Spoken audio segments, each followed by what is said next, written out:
The horse is the symbol of strength, but not the earthbound strength of, say, the bull or the ox. The horse combines strength with speed, and to emphasize the combination, the horse in the constellation of Pegasus is a winged horse. We're thinking of the blessings that Jesus has procured for his redeemed people. In previous constellations, we thought of the abundance of those blessings. Paul said, "He who did not spare his own son, but delivered him up for us all, how shall he not with him freely give us all things?" Romans chapter 8, verse 32. All things. Aquarius pours out those blessings. But speed is the emphasis of Pegasus, the winged horse. Here is the picture. On the left is Delphinus, upside down, I'm afraid, because Pegasus faces the other way. And there's Pisces, the fish, and there's Andromeda down there. Now, in the zodiac of Dendera, there are two symbols or characters written below the horse, Pe and Ka. Now, Pekah, or Pega in Hebrew, means chief, and Sus in Hebrew means horse. And so the name Pegasus means chief horse. And this has come down to us through the millennia. Once again, we have a symbol of the Messiah, and the stars explain how. The brightest star is in the neck here and is named Markab. And Markab means returning from afar. The second brightest star is here and is called She'at. And She'at means who goeth and returneth. The star at the tip of the wing over here is Al-Genib. And Al-Genib means who carries. The star in the nostril is Enif and means water. And the star in the left foreleg right here is Matar, and Matar means who causes to flow. And so, putting all these meanings together, here we have a figure that represents Christ himself, the Redeemer, as the stars speak of returning from afar, Markab, and goeth and returneth, She'at. And you remember that Jesus comforted the disciples before his crucifixion. He said this, "I go to prepare a place for you." John chapter 14, verse 3. And he went on to say that he would return for them so that they could be with him. And finally, the Messiah causes the water, Enif, to flow, Matar, reminding us of the figure of Aquarius. And Pegasus also furthers the idea of blessings. Of course, where Jesus is, there is blessing. And so the stars speak of water and Jesus causing it to flow. We're back to the metaphor of water and blessing. The meaning of the star, Matar, is of particular note. It means who causes to flow. It's Jesus, and only Jesus, who causes the abundant blessings of heaven to flow down to this earth. There is no other name by which we can be saved. He is also the only one who can bring earth's history to fulfillment. As we see in the book of Revelation, who is worthy to open the scroll, they ask. Only Jesus was worthy. The words of the New Testament end with Jesus saying, "Behold, I come quickly." Pegasus, the chief horse, reminds us of this. One final comment. Pega is translated as chance in Ecclesiastes chapter 9, verse 11, and contains the idea of being taken by surprise.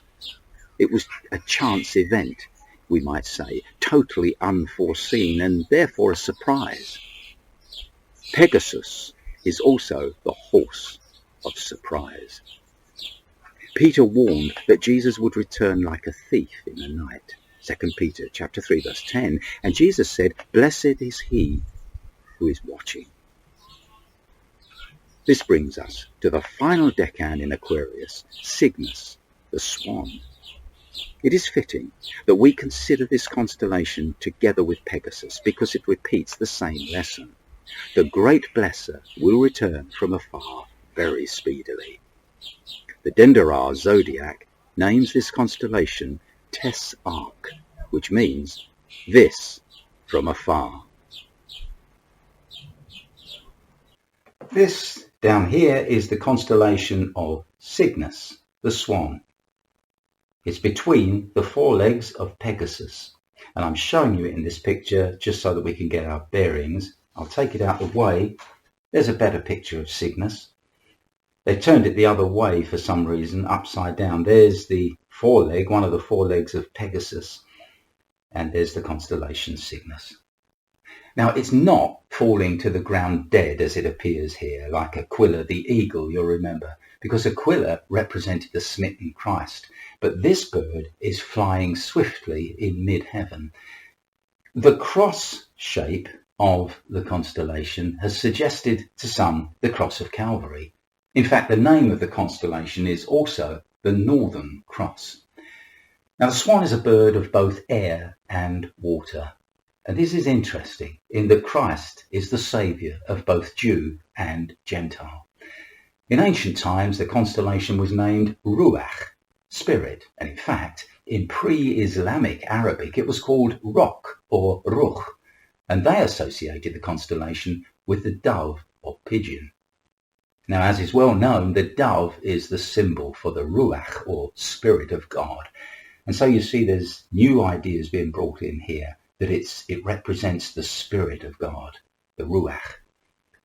The Spirit, you'll remember, hovered over creation in Genesis chapter 1, and the word used for hover there is the word used for an eagle that hovers over its nest. And the Spirit appeared in the form of a dove over the head of Jesus at his baptism, Matthew chapter 3, verse 16. Now, the brightest star in the constellation is in the centre there, and it's called Deneb. And Deneb means the judge. It's also called Adij, which means flying swiftly. The star here in the beak is called Al-Bireo.